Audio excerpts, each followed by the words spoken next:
debate. Mais de 85% dos jovens brasileiros afirmam que a sua maior preocupação é em relação à educação e à qualidade do ensino. É o que aponta o estudo Juventude que conta, divulgado pelo IPEA no final de setembro. E eles estão certos. Em pleno século XXI, nós oferecemos um dos piores sistemas de ensino do mundo às crianças. Nas avaliações internacionais de educação, seja quanto ao desempenho dos alunos, seja sobre a valorização dos professores, a nossa classificação está entre as mais baixas. A educação de baixa qualidade é considerada a principal causa do alto grau de violência e do baixo IDH, o Índice de Desenvolvimento Humano. E desse ponto de vista, o ponto de vista do humano, é ainda mais cruel, porque significa não proporcionar a milhões de crianças e adolescentes a chance de maximizarem o seu potencial. Não investir em educação é submeter esses estudantes à marginalidade, ao subemprego e não dar chances de mobilidade profissional ou social. E aí, para onde vai a nossa educação? Quais as principais urgências? Como resolver a questão dos professores? E o que diz o novo Plano Nacional de Educação, que segue em tramitação no Senado? Para esta conversa, recebemos aqui no estúdio do Sala Debate Ana Helena Altenfelder, superintendente do CENPEC, o Centro de Estudos e Pesquisas em Educação, Cultura e Ação Comunitária, e o professor Heleno Araújo, que é secretário de Assuntos Educacionais do CNTE, a Confederação Nacional dos Trabalhadores em Educação.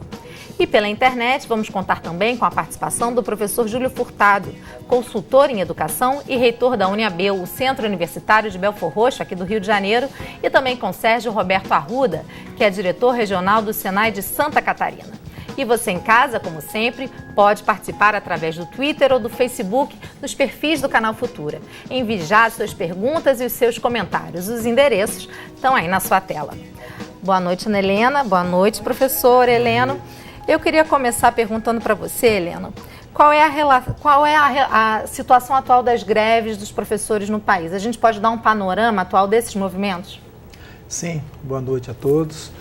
De fato, a situação está forte, né, e diversa na questão da greve em todo o país nesses últimos anos, por falta de um processo de negociação que venha atender aquilo que a categoria está reivindicando. Nós conseguimos, na nossa luta, alcançar aí em 2008 a lei do piso salarial profissional nacional do magistério, e acreditamos que a lei, da forma como foi aprovada e sancionada pelo presidente Lula na época, além de estabelecer o piso, apontava a necessidade de uma reformulação e criação de plano de cargos e carreira nos estados, municípios e também na parte da educação básica vinculada à União.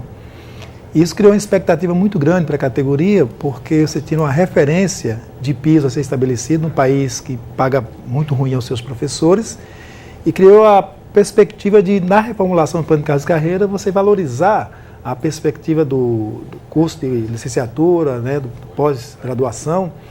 E isso, desde 2008, está acontecendo um processo inverso. Você temos dificuldade em que os estados e municípios possam aplicar o piso da forma como foi aprovado, como vencimento base inicial da carreira do professor, e onde se aplica esse piso, se faz um processo de reformulação de plano que provoca achatamento da carreira, trazendo prejuízos e desmotivando a categoria. Isso num espaço onde não se tem uma negociação, o que leva, consequentemente, a um processo de greve, porque você não tem o interlocutor para discutir e criar e pensar as alternativas. A categoria, o sindicato, entrega pauta de reivindicações. Geralmente estabelecemos aí de 45 a 60 dias para um processo de negociação, e os poderes públicos não dão resposta a essa pauta de reivindicação.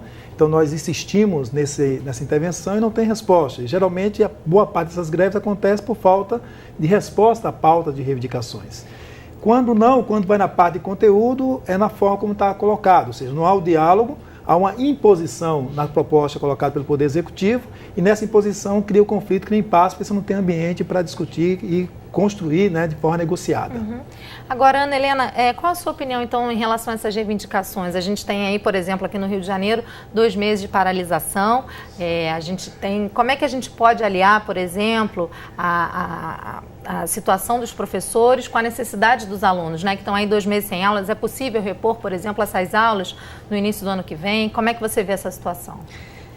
Eu penso que a valorização do professor e da carreira docente é fundamental se nós queremos pensar numa educação de qualidade para o país. Não existe uma educação de qualidade sem um professor que tenha uma carreira digna, e carreira digna e valorização da profissão não significa só salário, significa também salário, mas significa condição de trabalho, significa condições de formação tanto inicial quanto continuada, significa apoio para o seu trabalho. Então, é fundamental que o professor tenha essa valorização. Sem dúvida nenhuma, a falta da aula, ela prejudica o processo de aprendizagem do aluno. Porém, também um professor desmotivado, um professor que não tenha condições de trabalho, também prejudica o processo de aprendizagem do aluno. Então, é um grande desafio pensar, não é? Como é que a gente concilia esse direito dos professores, né, de reivindicar por melhores condições e o direito dos alunos de aprender. Eu acho que a gente não pode pensar em separadamente do direito do professor com o direito do aluno, né? Nossas crianças, nossos jovens, nossos adolescentes, os adultos têm o direito de aprender. E para que eles aprendam, os professores precisam efetivamente ter boas condições de trabalho. Bom, nas últimas décadas, o Brasil fez importantes avanços na educação. A partir dos anos 90, começou um processo de inclusão educacional com a universalização do acesso à educação básica e a elevação da escolaridade média e a expansão do acesso à universidade. Mesmo assim, pela sua complexidade, há uma necessidade urgente de acelerar esse processo, porque os avanços ainda são muito tímidos diante da pressa que o Brasil tem. Veja só na matéria. Dados da PNAD 2012, a Pesquisa Nacional por Amostra de Domicílio, divulgada no último dia 27, mostram que a taxa de analfabetismo no Brasil parou de cair. Em 2011, os analfabetos com mais de 15 anos representavam 8,6% e em 2012 a taxa chegou a 8,7%. Mas a mesma pesquisa mostra que a escolaridade ligada à força de trabalho passou de uma média de 6 anos de estudos em 1992 para quase 9 anos em 2012, o que é positivo. Mas se pensarmos no acesso à educação superior, apenas 1 em cada 5 jovens brasileiros chega à universidade. Em relação ao Produto Interno Bruto, o padrão internacional de investimento na educação é de 7%. Hoje estamos com apenas 5,65% do PIB destinado à educação. O Brasil está há quase 2 anos sem um Plano Nacional de Educação. O PNE, que deveria ter entrado em vigor em 2011, ainda está em tramitação na Comissão de Educação do Senado. O plano traz uma série de obrigações para alcançarmos até 2020, entre elas o oferecimento de educação em tempo integral, metas que podemos atingir a partir de boas notícias, como a aprovação do projeto de lei que destina 75% dos royalties do petróleo para a educação. Entre as questões centrais do PNE, também estão metas de valorização dos profissionais da educação. A crise na educação se traduz nas greves espalhadas por todo o país. No Rio, os professores do município e do estado seguem em greve há quase 2 meses. Durante as manifestações, gritam por melhores condições de trabalho e respeito profissional. E chegaram até ter que enfrentar a truculência policial. Entre as reivindicações, um plano de carreira justo e que estimule o profissional de educação a crescer e se qualificar, o que é uma demanda nacional da classe. Enquanto isso, dados do Censo do Ensino Superior 2012 mostram que a carreira de professor não tem atraído os estudantes. As matrículas na área aumentaram apenas 0,8% entre 2011 e 2012. Como a gente viu na matéria, né, Helena, a gente tem um Plano Nacional de Educação que está parado há 2 anos, ele está tramitando no Senado. Como é que você avalia o PNE? Que pontos você pode destacar desse plano? Olha, o PNE traz avanços muito importantes, né? Eu acho que um avanço importante é o aumento da escolaridade, tanto no ponto de vista do caminho da educação integral, né? Ele aponta para a necessidade de educação integral, para o direito à educação integral, como também pelo aumento dos anos de escolaridade, né? Acho que a reportagem traz um assunto interessante, que historicamente é novo no Brasil o acesso à escola, né? Se nós pegarmos os nossos jovens que estão hoje no ensino médio, uma grande porcentagem deles eu não tenho o número exato de cabeça, mas aproximadamente mais de 70% deles é a primeira geração da família que chega ao ensino médio. Então, assim, no que pese todos os desafios e as dificuldades que nós temos na educação no país, nós não podemos esquecer os avanços que nós vivemos. Esses avanços precisam ser comemorados. Então, acho que este é um avanço importante no PNE, o aumento da escolaridade, o aumento dos anos da escolaridade, um esforço para incluir os nossos jovens na universidade. E um outro ponto importante que eu acho, a valorização do professor, ela está apontada no PNE, é um avanço também. E a garantia da aprendizagem, a preocupação com a garantia da aprendizagem, né? Nós já incluímos as nossas crianças na escola, nós estamos caminhando na universalização, o grande desafio agora é garantir que eles realmente aprendam, e o PNE aponta para isso. A gente já vai voltar aqui para o estúdio, mas eu queria convidar o professor Júlio Furtado, que é consultor em educação e reitor da UniAB, o Centro Universitário de Belford Roxo, para conversar com a gente agora pela internet. Boa noite, professor Júlio, tudo bem? Boa noite, tudo bom? Boa noite a todos aí no estúdio. Obrigada por participar do debate de hoje aqui do canal. Professor, o que o senhor pensa sobre a greve dos professores? O que você poderia dizer, por exemplo, para quem tanto está em casa sofrendo com a greve, sejam os pais, sejam as crianças e até os próprios professores, né, que entendem que são necessárias mudanças para a gente melhorar a qualidade da educação no Brasil? Bom, eu acho que a greve, especificamente aqui no Rio de Janeiro, ela chegou num momento de impasse muito grande, né? Porque nós entendemos o movimento grevista como uma possibilidade última, né, no processo de negociação. E eu acho que, para que os professores sejam realmente ouvidos, a greve ela é até mesmo necessária, né, para a formação aí da opinião pública.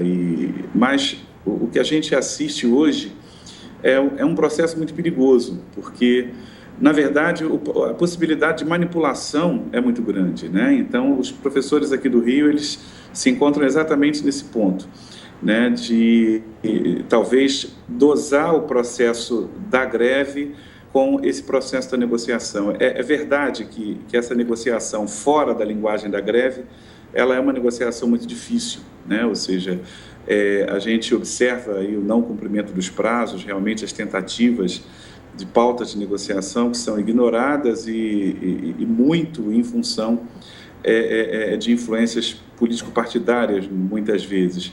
Mas eu acho que a greve dos professores aqui no Rio, ela está num momento crucial.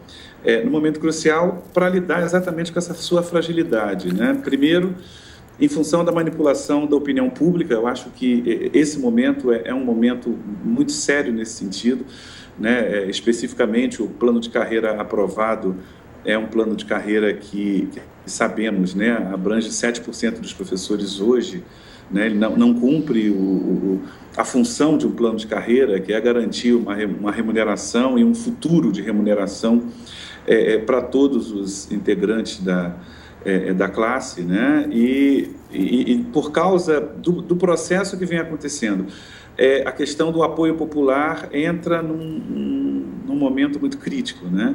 Levando até o desgaste da estratégia. Isso tem a ver por causa da união da categoria, que a gente sabe que é também complicado de se obter. Então, eu acho que a greve é um instrumento válido, sim, né?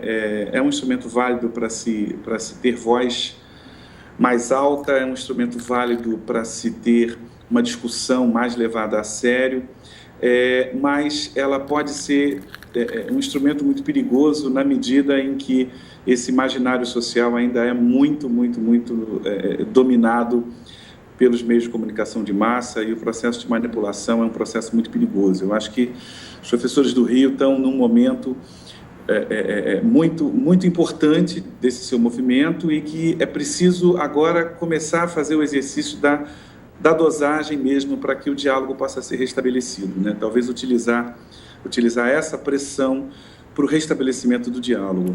Professor Júlio, eu vou pedir para o senhor continuar conectado com a gente. Eu queria dar a palavra agora para o Heleno. Heleno, é possível essa conciliação, conciliar o movimento dos professores com as aulas, como o professor Júlio sugeriu? Sim, A greve, né, que quando acontece, ela chama a atenção e traz todo um processo de pensar nos prejuízos que causa a todos nesse dia a dia.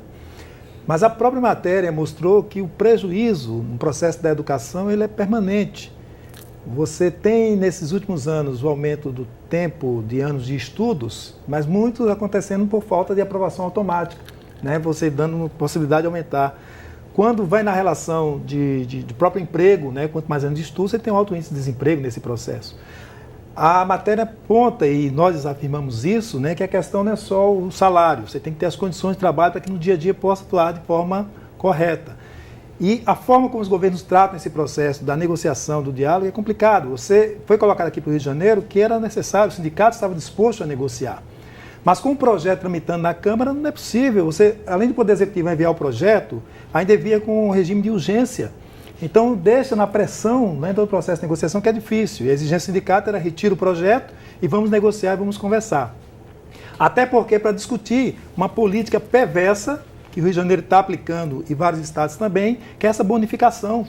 O processo de bônus, você paga baixos salários, um plano de casa e carreira que não alcança o conjunto da categoria e promove achatamento salarial, e para compensar isso faz um processo de bonificação. Vamos dar bônus se melhorar o rendimento, né, para fazer uma compensação desses baixos salários. É isso que a categoria não aceita de forma nenhuma, né, e é legítimo processo de luta, de organização para tentar evitar políticas desse tipo. Eu queria aproveitar esse gancho, Ana Helena, antes de você comentar, para a gente mostrar, a gente preparou uma arte que mostra exatamente como anda a chamada Lei do Piso, né? Ela está vigente há 5 anos e não trata apenas dos salários dos professores, ela inclui outros direitos.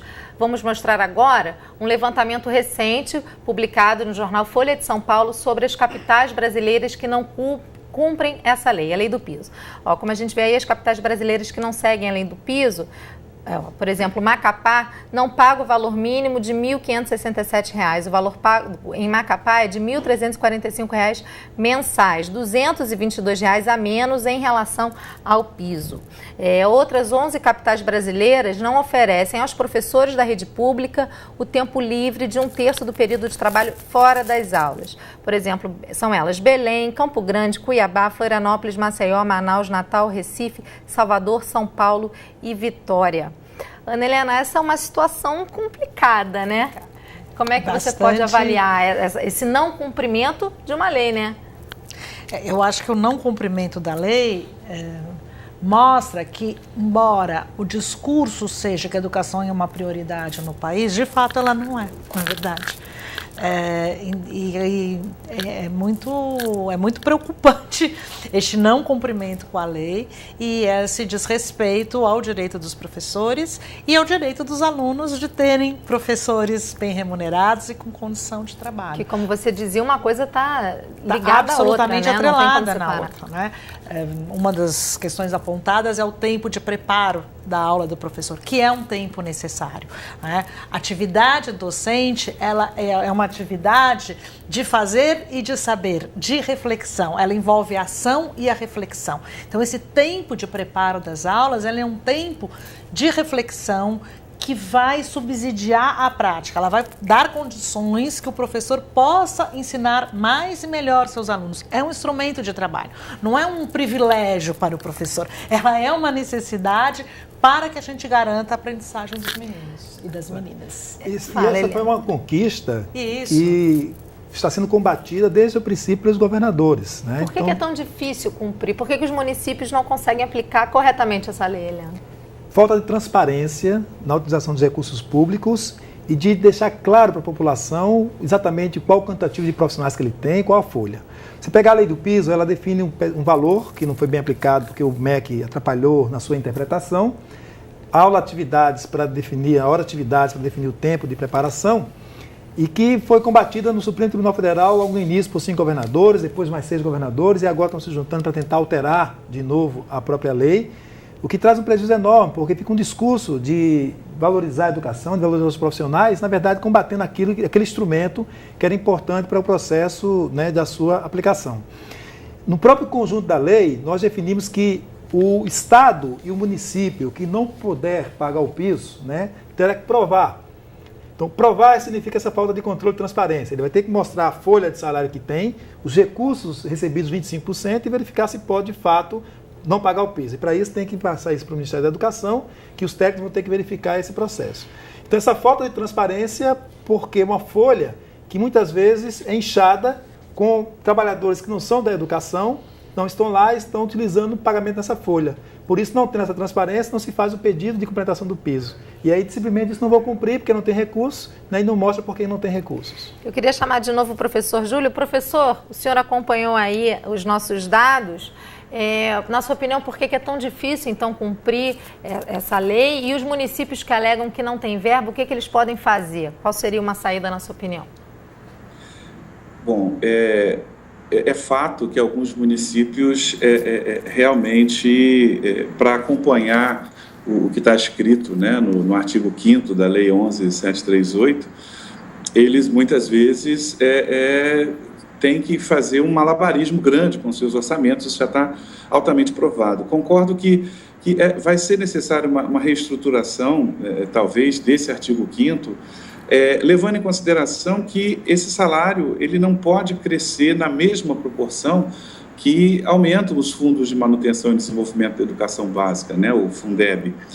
Existe já uma proposta da Undime nesse sentido, para se tentar chegar a um equilíbrio, que é ser considerado a inflação mais 50% desse reajuste, para poder viabilizar um pouco esse fundo de caixa dos municípios, porque se continuar da forma que está, né, essa elevação, ela vai trazer cada vez mais impossibilidades de pagamento para muitos municípios, em especial os municípios menores, né? E há ainda a discussão dos repasses das verbas federais e estaduais ou seja, de alguma forma não avança. Agora a questão agora do pré-sal, talvez a gente possa dar um salto importante nesse sentido. Agora, garantir os salários iniciais mais elevados, né, e uma carreira mais atrativa para os professores, com toda certeza é o maior desafio imposto aos gestores municipais e aos sindicatos nesse momento, né, da história da educação brasileira. Tornar a carreira mais atrativa é urgente, porque a gente já está observando em algumas regiões brasileiras um apagão, né, na disponibilidade de professores no mercado, e é preciso que a ação não seja imediatista, é preciso que essa ação garanta uma reedição da profissão de professores, né, e eles precisam, para que eles possam ter planos de carreira justos, é preciso que essa parte tributária, essa parte orçamentária seja definitivamente rediscutida. E eu concordo que uma coisa é fazer leis, né, uma coisa é lançar processos, né, oficiais, outra coisa é planejar para que esses processos de fato aconteçam. Infelizmente, a gente, no Brasil, amarga um pouco essa característica de sermos fazedores de leis, sem muito planejamento, sem muita investigação de viabilidade de algumas leis, né? E com isso a gente vai amargando leis que não são cumpridas. E nesse sentido, eu acho que a mobilização precisa ser para viabilizar esse processo, né? Eu acho que o poder municipal precisa se unir para isso. Afinal de contas, foi colocado tudo muito no colo do poder municipal e o poder municipal assiste muitas vezes a isso de camarote, sem a mobilização necessária para que a gente possa promover uma mudança nesse sentido. A gente já está falando de mobilização nacional, porque todos os municípios passam por esse processo de descompasso. Professor Júlio, eu queria agradecer a sua participação no Sala Debate de hoje. Muito obrigada. Eu que agradeço. Obrigado a todos aí.